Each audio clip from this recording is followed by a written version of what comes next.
what is the benefit of quantum computing, right? So, of course, it's faster, but like, are there different kinds of applications that can be done with quantum computing compared to traditional or classic computing?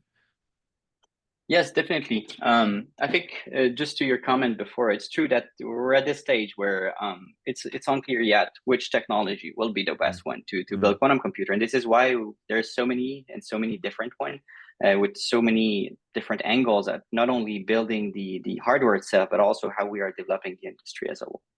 Um, the reason people are interested now in quantum computing and have been interested for the last decade or so is because we know that there are some algorithms, some problems where quantum computing will have an advantage over the best known classical algorithms.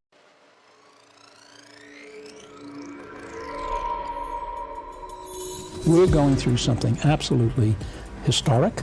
Technologies across the board are growing exponentially. It's a disruption that's going to completely redefine the way businesses compete. In the next decade, we're going to lose 40% of today's Fortune 500 companies. The exponential growth of computing is continuing. AI is nowhere near its full potential. Whether you like it or not, that the future cannot be stopped by anyone. Hi there, everybody. This is Mark Verbenkoff, and welcome back to the Future Tech and Foresight podcast.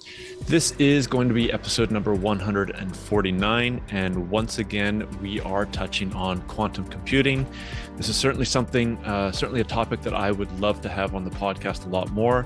It is maybe a little bit more challenging to understand than other type of technologies that we touch on the podcast, but it's nevertheless quite interesting. And for those of you that don't know, so quantum computing is quite kind of poised to revolutionize our world by tackling a number of different kinds of complex problems that classical computers can't solve.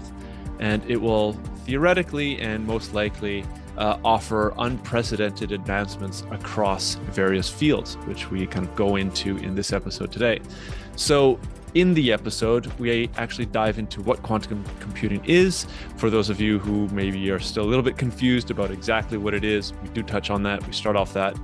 We do touch on maybe some of the more easier things to understand when it comes to quantum computing as a bit of a refresher before diving into the more interesting points of the episode, like its significance, the industries that it will impact, and of course the challenges that are currently faced by this technology, and then how my guest today is going to be part of the solution to getting past those challenges. So my guest today is co-founder of Nord Quantique, Julien Camirand Lemyre, and he holds a PhD in physics and has nearly 10 years of experience in vertical systems integration for quantum computing.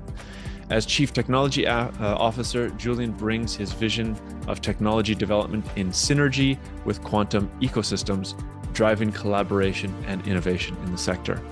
Building on this vision, the Nord Quantique team has made significant progress towards reducing error rates in quantum computers, and we'll be hearing much more about that in the episode today. Great. Well, thank you very much, Julien, for coming on today to the podcast to talk about something that I'm still not 100% understanding, quantum computing and the kind of interesting things that come out of that. So thanks for coming on. Thanks for having us here, Mark. It's a real pleasure to be talking about this great technology that we're building at Nord. Yeah. So as we talked about before, the way that I love starting my podcast off is to kind of get a sense of where the guest initially got interested in the technology or the sector that they're working in. If you could give us a little bit of a sense of, what initially attracted you to quantum computing. Sure. So my story with quantum computing really starts from quantum, but with a material perspective. So I'm a physicist by training. So I've been doing studies in physics, and I was really into quantum material, trying to understand these materials and really focus on these kind of experiments. But at some point, I've met former teachers of mine that was who he was doing quantum physics, but with the perspective of trying to tailor the quantum nature of man-made quantum objects. So that we call Qubit later. And this was really in the early days of what we would call quantum computing today. At that point, people were really just trying to understand how to operate qubits, understand how to operate this technology that will build quantum computer as we know them today. And it's really this perspective that not only we can study these materials, but also try to control them and building something useful from this technology that got triggered me into building quantum technology, qubits, and later on quantum computer architectures. Okay. Okay, cool. Should we start off a little bit with describing what exactly is quantum computing? 'Cause I think Sure. most of the people, I mean, we mentioned this before, myself included, it's still a little bit above my pay grade, we can say. Exactly. So a bit like computers, everybody knows what a computer is, but truly there's nobody really knows how it works in the bottom. But what we know is that we have bits and ways of process information. And in the end of the day, what our computer does, our classical computer that we're used to play with every day, is just a machine that carries on algorithm. Now with quantum, so quantum and quantum mechanics is just the way nature works at its most fundamental level. This means that how atoms work, how electrons work, all these stuff going on. And there's some things that we can do with these objects when we're really leveraging their quantum natures that enables us to build quantum computers differently. So if we can harness the quantum nature of particles, of qubits, or whatever, we know ways to build different algorithms that can have impact over other industries. And this is just what quantum computer is. It's just a different type of computer that carries different types of algorithm that can help us solve problems differently as well. Now there are various ways to build these computers. There are various technology, and happy also to jump into maybe later on these aspects during the interview. Well, let's jump into it now, right? So I've been told before that there are many different types of quantum computers out there. I mean, we'll obviously be speaking about your work with a very specific type, but like how many are there? Are there like 100 different kinds of quantum computers? Are there only two or three, or how do you see this? I would say roughly a handful of maybe two handfuls of different Okay. technology, and there's also different flavors of each specific technology. So the one that have been out there for the most part is, of course, superconducting qubits. We're all well aware of the great work by IBM, Google, also scaling these technology up to the numbers of hundreds to thousands of qubits now.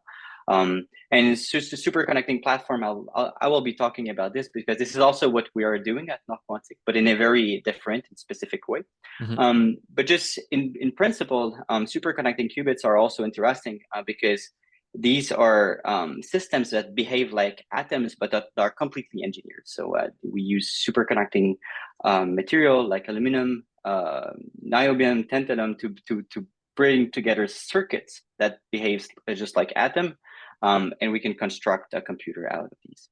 So this is one technology. I think it's been around for a long period of time, but we know about photonics also.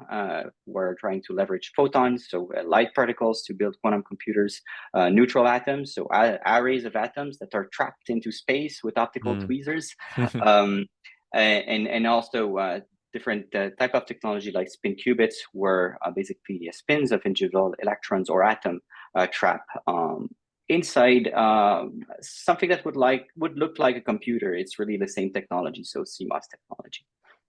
It's very interesting. I always wonder when these like new emerging technologies are coming out, and I mean, you're clearly in the industry, you're building them, and then the general population just has very little understanding of what's going on. And I guess this would have been the same, more or less the same situation of like when the first computers were coming out, or when calculators, or when I guess smartphones were coming out. There's now it's ubiquitous and everybody's aware and using them, but at the time when they're being built, it's this kind of mysterious, black box kind of technology.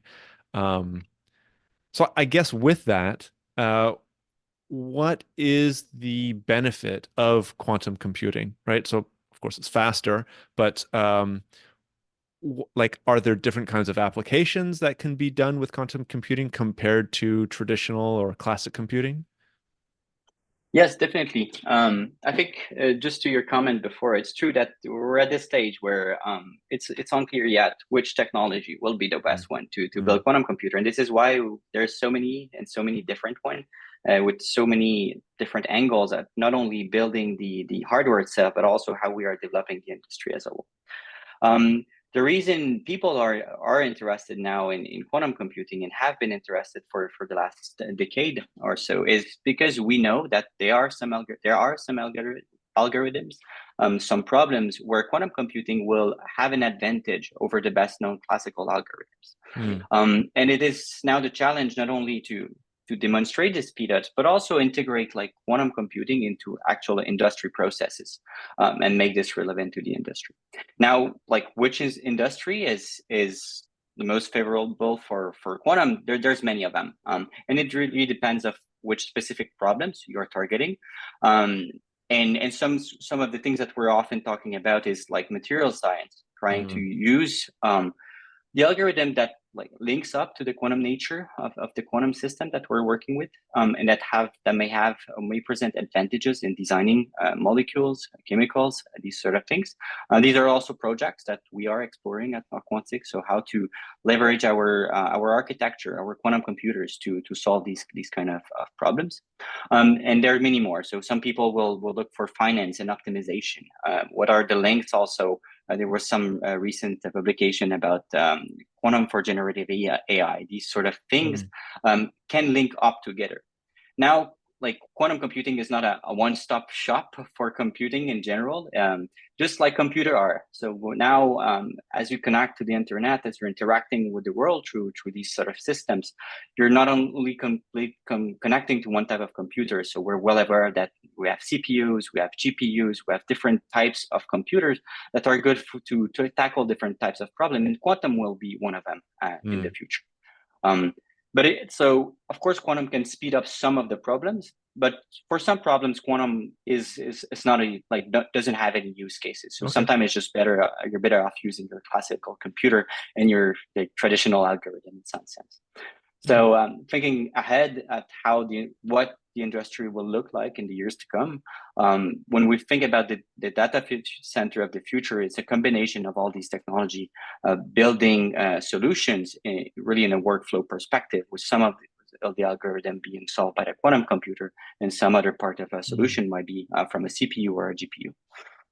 That's really interesting. I hadn't maybe I forgot because there's so much to think about in quantum computing, but I guess also the way that it's maybe presented today is like, okay, it's the next evolution of computing. So therefore, once quantum computing becomes, I guess, commercialized, then classic computing will just kind of go the way of the dodo, and we won't need it anymore. But you're saying it's quite the opposite, that these two will kind of exist in parallel.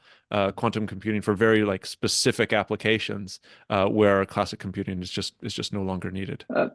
But not only for specific application, like the way a quantum computer works, of course, there's all like the quantum that's happening inside the quantum chip. But in the end of the day, we also need to interact with that chip. And we live in a classical world, so we need to send classical information that would have been generated by the classical computer.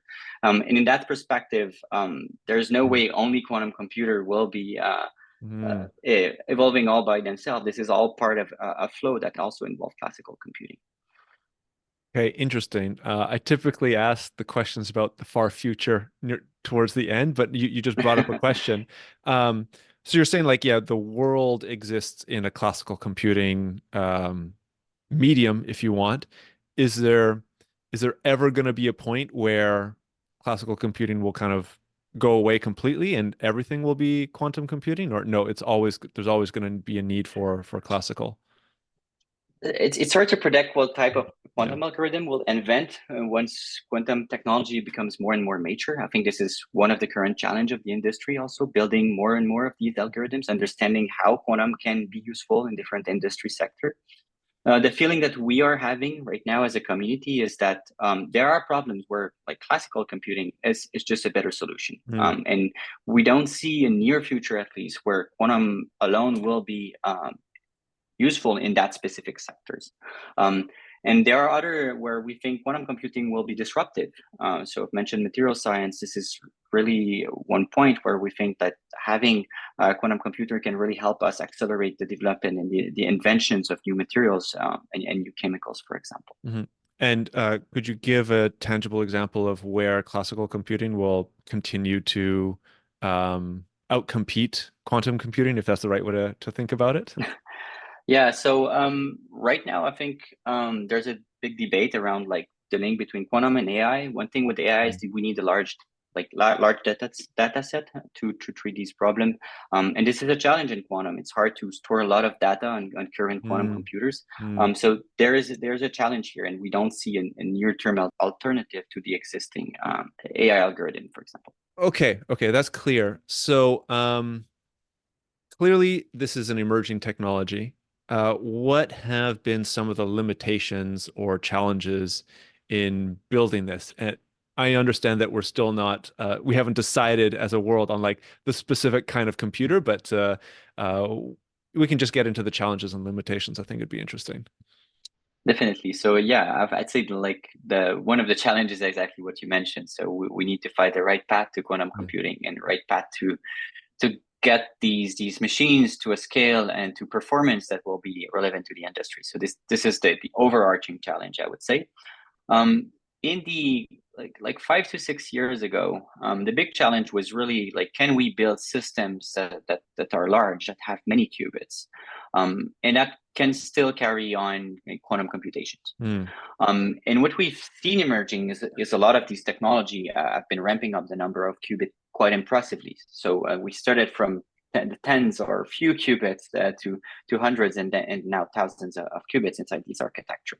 And this is a cross-platform. It's not only superconducting qubits or atoms. It's really like generally across different platforms, people have been able to scale this technology and showing great progress, and also like great viability, I would say, on the possibility to scale these systems.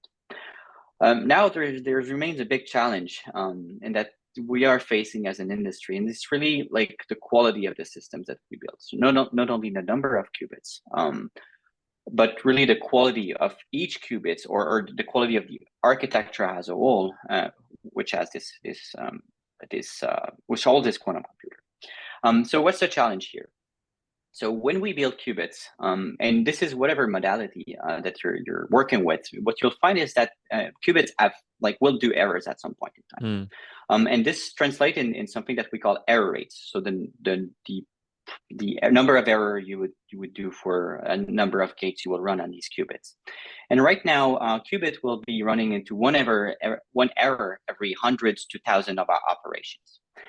So this is a big limitation, especially if you compare to like how much errors a CPU would do. So yeah, like a CPU wouldn't do a single error basically in its lifetime, and so it's carrying a billion operations per second, and this is no errors during its lifetime. So it's pretty far off from the performance of like current CPU. And so qubits are doing one error roughly every 1,000 operations. So now why is it? Oh, go ahead. Sorry to cut you off, but what would an error look like? Is it an error like?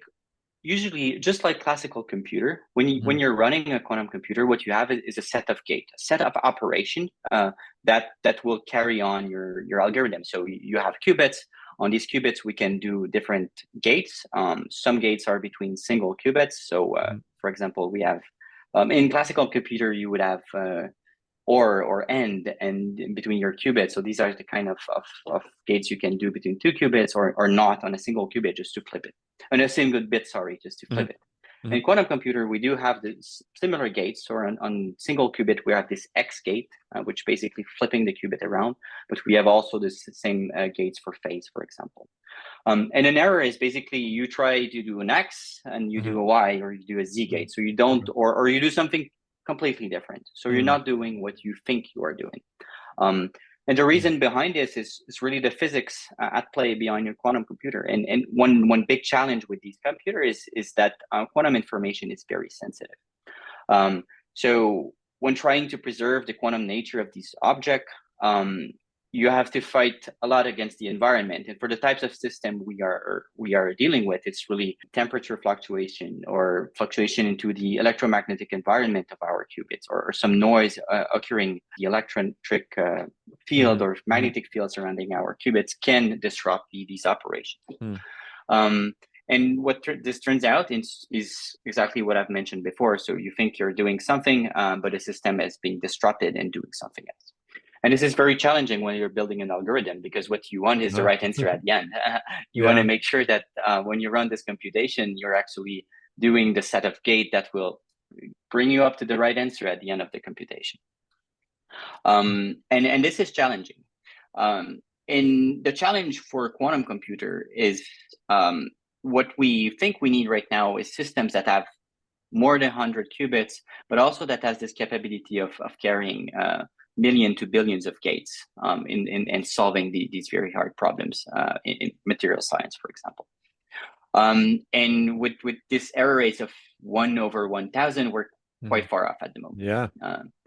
So this limits us in two ways. So one way is really like the depth of a circuit you could run on a single qubit, big for running errors. And on the other side, also the number of qubits you can have on a chip without running into an error at every clock cycle if you're a quantum computer.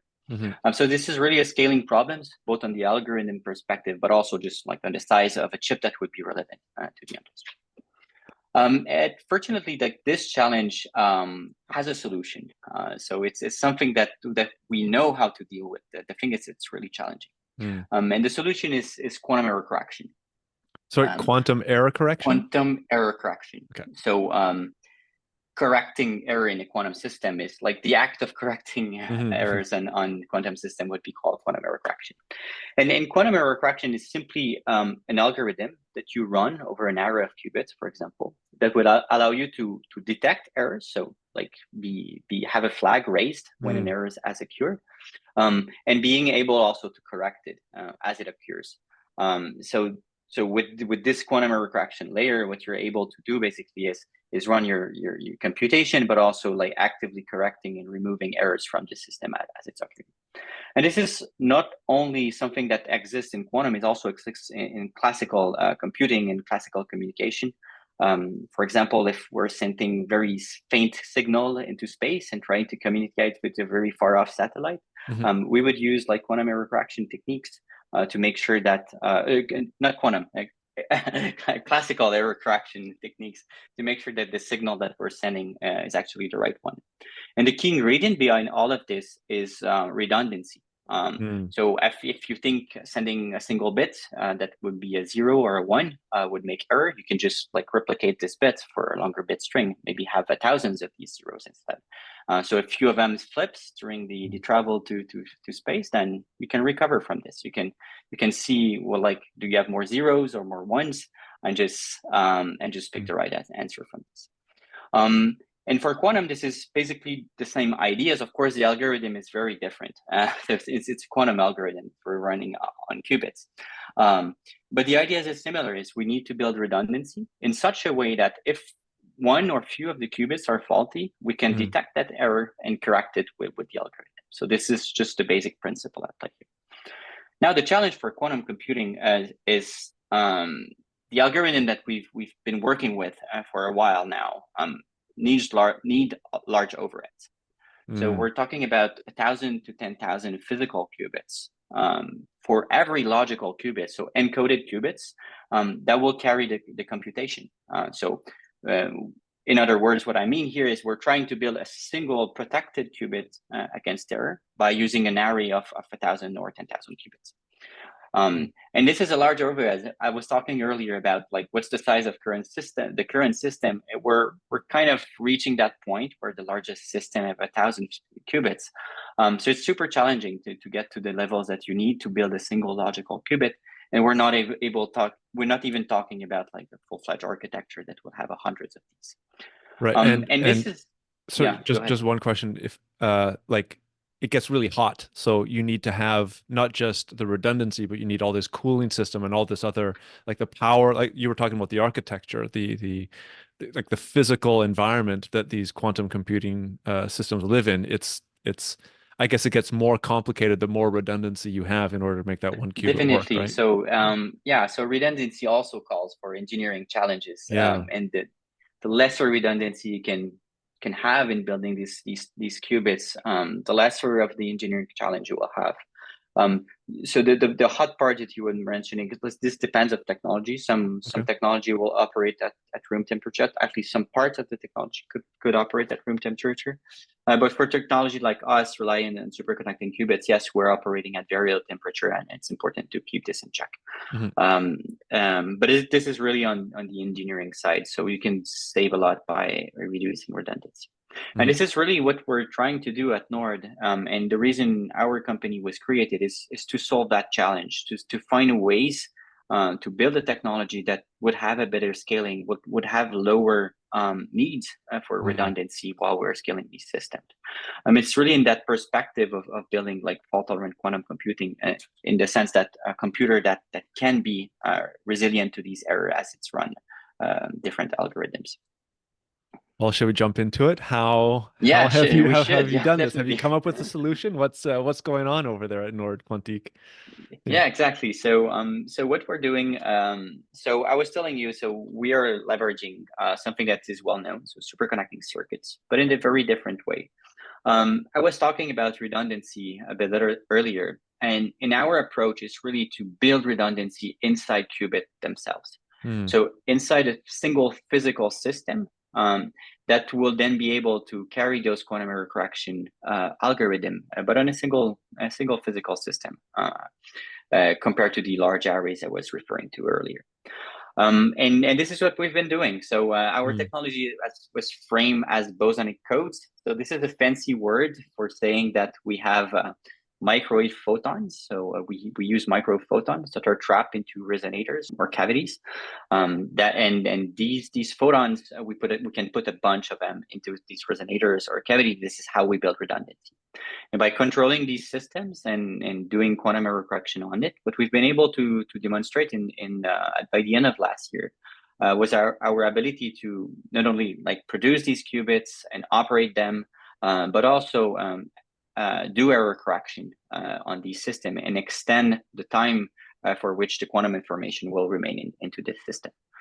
So what we have demonstrated with this technology is really the first step toward building an architecture with these qubits, in the perspective of lowering the overhead for a fully fledged quantum computer.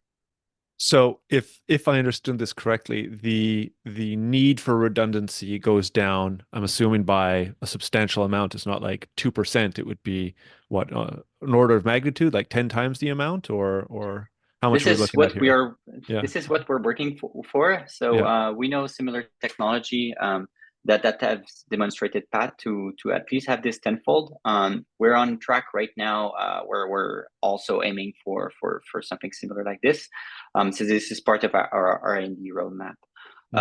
What we've been demonstrated is 24% in increase of this lifetime, which is already pretty good. But and at that point, we're also limited by some hardware components that we really know what's the challenge. So we're improving these numbers, of course. But the reason we're doing this is twofold, actually. So first one is, as I think you've alluded to it in the right way. So we're building better qubits. So we're trying to save resources in that perspective. And having better qubits also calls for lower redundancy at some point. So this is for sure one path that we are taking.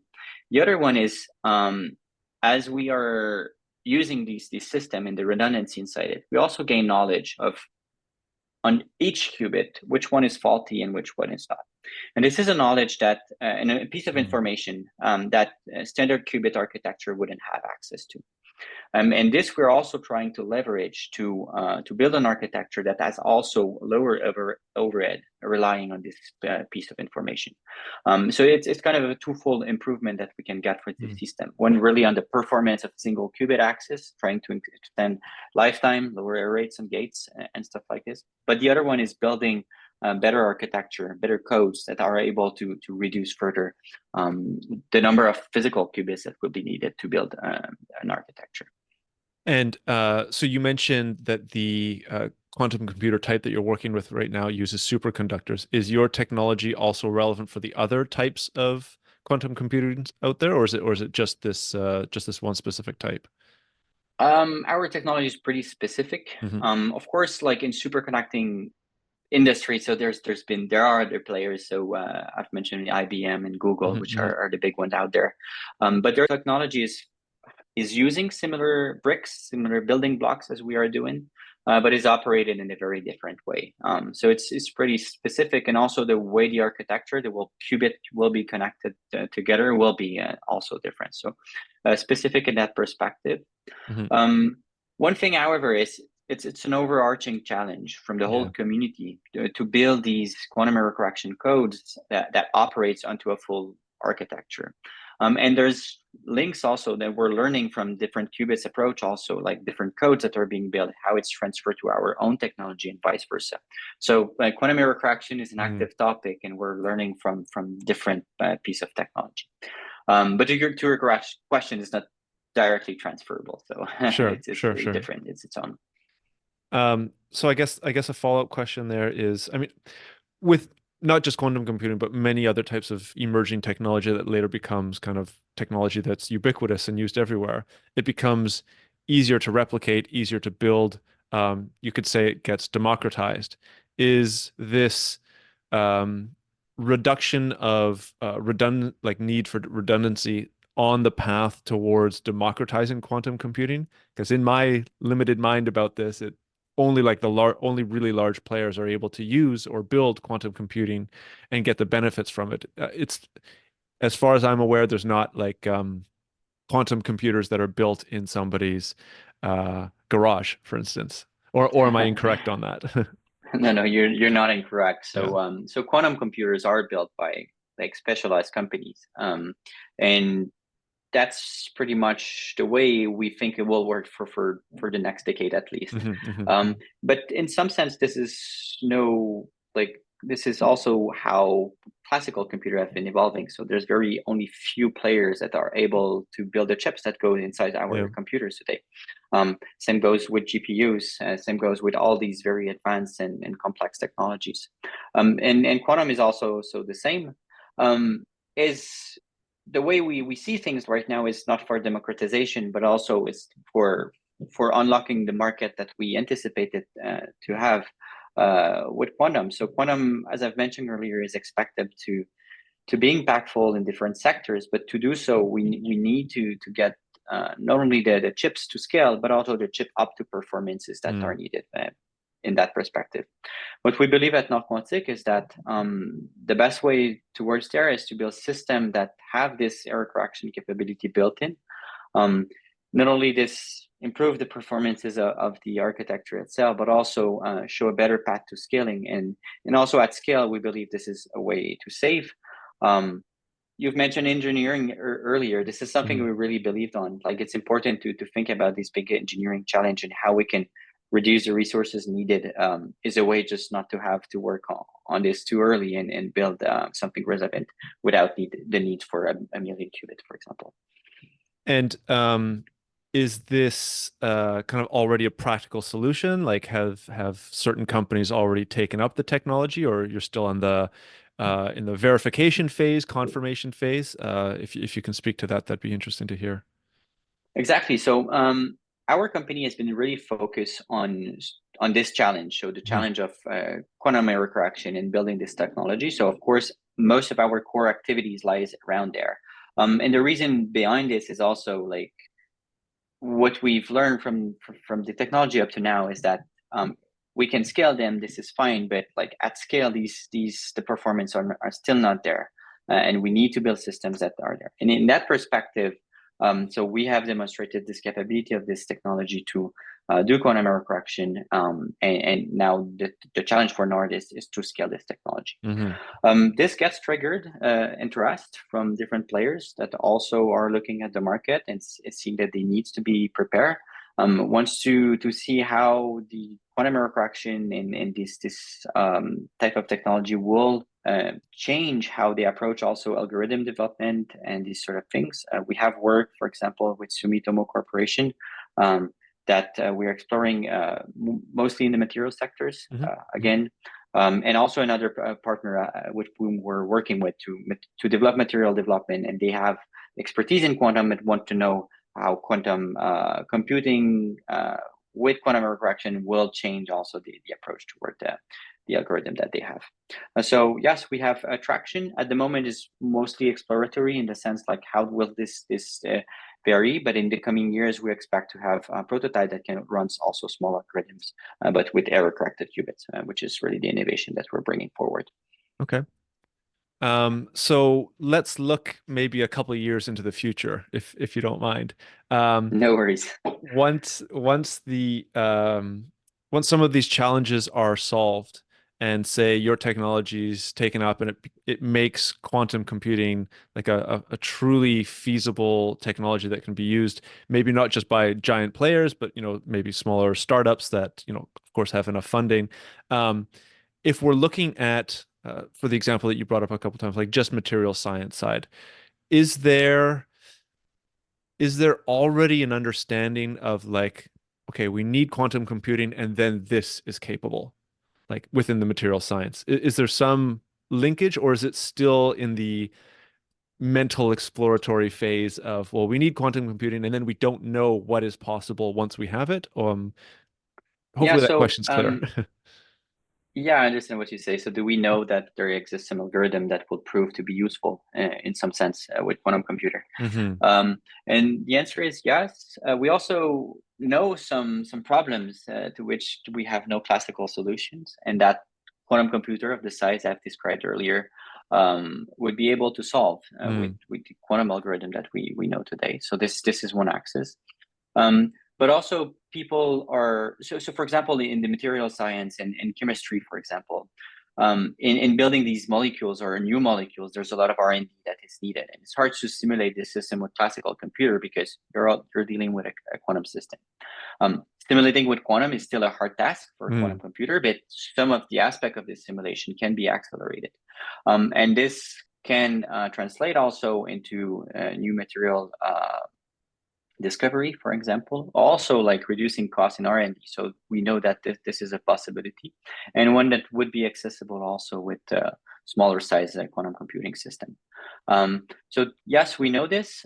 Something also we are looking forward is to have actual machines on which we can try and run more algorithm, understand where they can be used. But to do this, we also need scale. And in our perspective at Nord is we also need quantum error correction to make this relevant. All right. Okay. And maybe just as a final follow-up on that, because I think it's useful for myself, but also for audience members to maybe have a little bit more of a tangible connection with what we've been talking about, what you've been talking about, and like real world applications. So you mentioned like new materials, for instance. Does this mean that I'm just going to pick something that I've been speaking about recently, like battery science, right? So there's a lot of waste in batteries. They're not able to necessarily store as much energy as we want, or there's some sort of like degradation of the batteries. Is this is this material science, new materials through quantum computing able to solve like the battery problem, for instance, or is there like another application there, just to make it a little bit more tangible that people can wrap their minds around? So I say that a fair answer to this would be a quantum computer can definitely be a tool in solving this problem. Will it be the only one? This is still hard to say at the moment. In the battery, so people have been looking forward to use quantum computers to try to simulate and design new catalysts for these batteries, and also like trying to optimize the chemical reaction inside these batteries to try to make them better, but as you described. So yes, it can be helpful in these industry. Will it solve the problem as a whole? It really depends of the specific of like your design and what you're doing as well. But yeah, it definitely can be a tool in some of these different innovation part. Okay. Interesting. Okay, I guess another question to follow up from the work that you've been doing in your specific technology. So we mentioned that there are 1 to 2 handfuls of different types of quantum computers out there. With your technology now, is that going to lead the superconducting, sorry, I can't remember the exact name of the type of computers, but the ones that you're working on, is that now going to be a potential leader from all the other types of quantum computers out there? Or is there still enough of a race involved that we don't know, say in 10 years time, which type of quantum computer is going to be the leader? Yeah, that's a good question. One hard to answer, of course. Yeah. What we think, our perspective at NOR is we will need to solve this quantum recursion challenge. And in that perspective, our superconducting but bosonic code technology that has this redundancy embedded in this is one of the solid contender to really get to that point where we not only are able to reduce errors, but also build a technology that is scalable in that perspective, avoiding the large overhead that was discussing about. Now, this is not to say that there won't be other technology that maybe have a niche or maybe have a different ways of doing things. So I think we'll see these coexist in the coming years. There's different technology out there right now. And they all have different advantages and disadvantages, which might put some on a road where they maybe have more earlier access to more limited, perhaps algorithms, more limited impact in the whole industry, but earlier. So there's also this race that is playing. So and different angles to this. Our perspective is really the long-term one. So what we will need at scale, and also thinking about the needs of like going over the current smaller scale algorithm that we need. So we need fault tolerance, and we think that bosonic code is really the way forward in that direction. Okay. Interesting. So with the time winding down here a little bit, there was one thing that I thought was a little bit more curious, and maybe a little bit more, how should I say, like digestible for an audience, because it also comes up on the podcast very often. That has to do with like regulations, right? So emerging technologies always seem to be stifled or held back or limited in a certain aspect with the different kind of regulations that are out there. And I think from what I've heard, and correct me if I misunderstood, but with quantum computing, because it is I mean, you say it's a community, there's obviously collaboration between labs and companies across the world, but I think it's also still very competitive. Are there like global, I don't know if a trade embargo is the right word, but are there like national regulations and barriers to stop exchange of information that limit the growth of quantum computing across the world, so that one nation can kind of become a leader or become the dominating force within quantum computing? So there definitely is some discussion between countries. So we've seen the US, UK having these discussions of how they will protect their technology and protect it in face of the race that is going on internationally. There is no current policies that is being applied worldwide, but people are looking at this. People are so we are aware as an industry of what's coming. At the moment, it's still possible to buy and sell quantum computers. So if you look at the news, there's been some announcement recently by other companies as well. But this is definitely something that we as company are worried about it to some extent. Now, at this stage, Nord Quantique is really an international company, so we are working globally. And I think most of the quantum company also are. So it's important to get access to knowledge and expertise worldwide right now in this very challenging phase of technology development, and making sure that we can develop it, and also from all perspective, and also develop the market, which is something with quantum that also needs to be done together.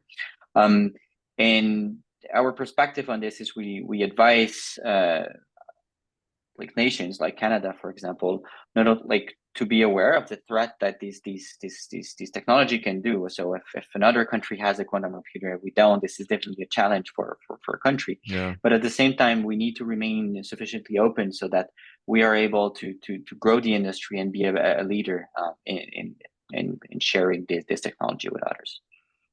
So it's not there yet. So the policy are not there yet, but this is definitely a discussion, and something that countries are are really taking seriously, understanding how they will play this game. Yeah, I can only imagine with, this new AI age that we seem to be finding ourselves in, that there's going to be a lot of concerns that are in the AI industry that are then going to just be mapped or superimposed onto the quantum computing industry.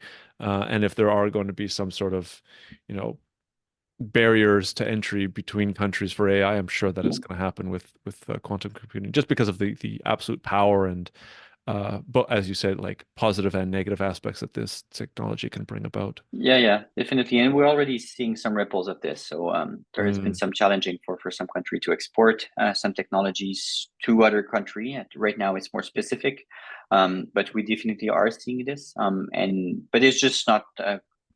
So something that we are seeing now as an industry is there is some there's some rising challenges into exporting some technology from specific countries to others. It's not a global policy at the moment, but it's definitely something that is rising. So as you were mentioning, it is possible that what we're seeing now with AI will also be transferred to quantum. How exactly and at what scale is still unknown at the moment. Still unknown. Interesting.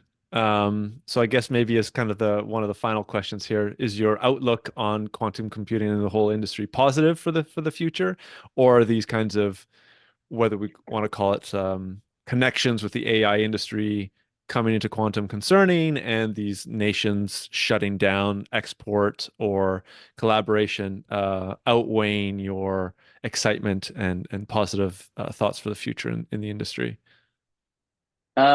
Yeah, this is a multifaceted question. So, of course, the question on export control can be worrying to some extent. So we need to keep we need to be open about the quantum if we want to be successful in the industry. This is for sure. Now, my perspective on quantum is really good at the moment. I think what we're seeing is good progress on the technology side, but also on the industry side. So there's more and more traction from the industry to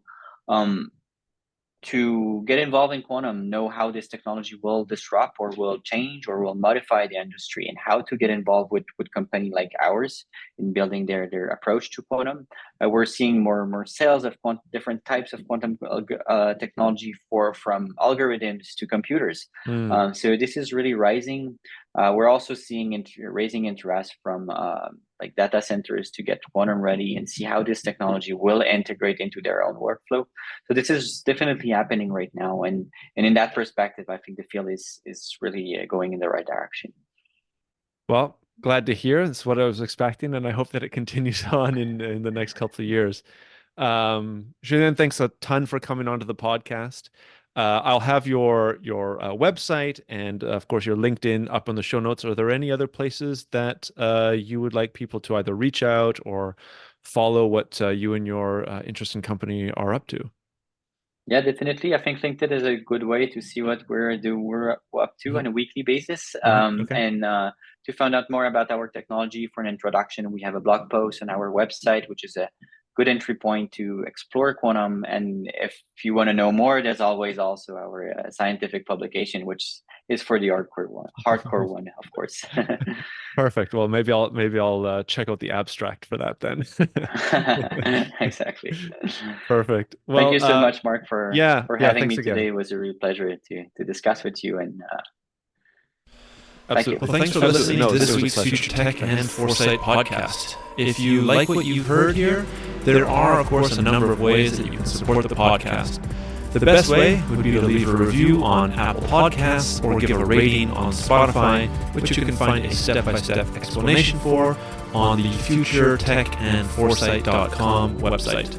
Alternatively, feel free to leave a comment either on the episode show notes or the YouTube channel where you can see video recordings of the interviews. And finally, if you are part of an organization that is aware of the disruptive and transformational impact that emerging and future technologies will bring and want to know more, please get in touch to hear about the strategic foresight services that we offer and how we can help future-proof your organization and take advantage of the phenomenal opportunities available to survive and thrive in the future.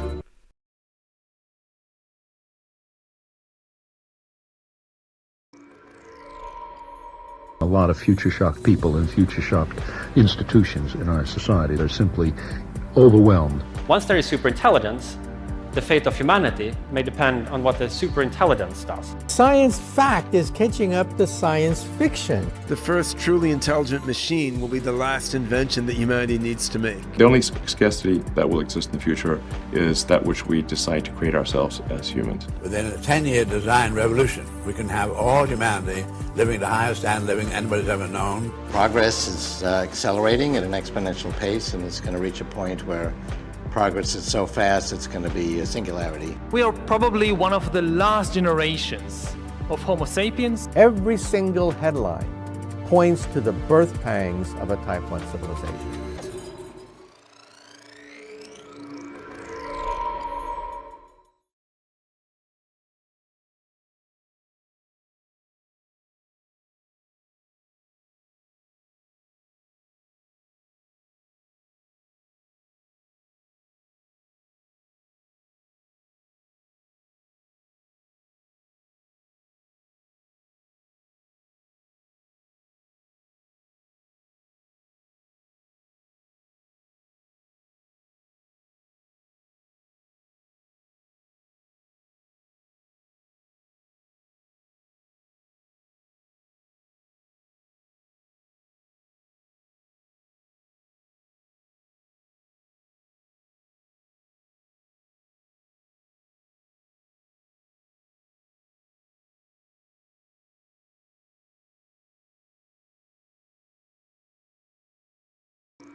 A lot of future shock people and future shock institutions in our society. They're simply overwhelmed. Once there is superintelligence, the fate of humanity may depend on what the superintelligence does. Science fact is catching up to science fiction. The first truly intelligent machine will be the last invention that humanity needs to make. The only scarcity that will exist in the future is that which we decide to create ourselves as humans. Within a 10-year design revolution, we can have all humanity living the highest standard of living anybody's ever known. Progress is accelerating at an exponential pace, and it's going to reach a point where progress is so fast it's going to be a singularity. We are probably one of the last generations of Homo sapiens. Every single headline points to the birth pangs of a Type 1 civilization.